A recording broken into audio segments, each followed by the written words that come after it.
Welcome today in front of me Lenovo TAB 48, and I'll show you how to check battery health on this device. So first you should go to the Play Store, and here in the search field type the Ampere.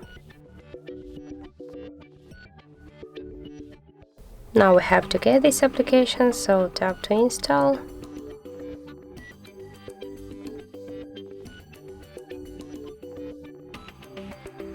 And just wait a few seconds while application installing on your device. Now just open the app, click yes I agree, pick close, and here on the left down corner tap to OK. And as can you see, we got here the health of our battery, that's good.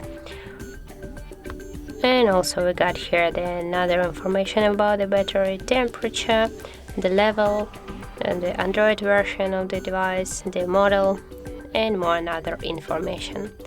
So that's how it looks. If you find this video helpful, leave like, comment, and subscribe our channel.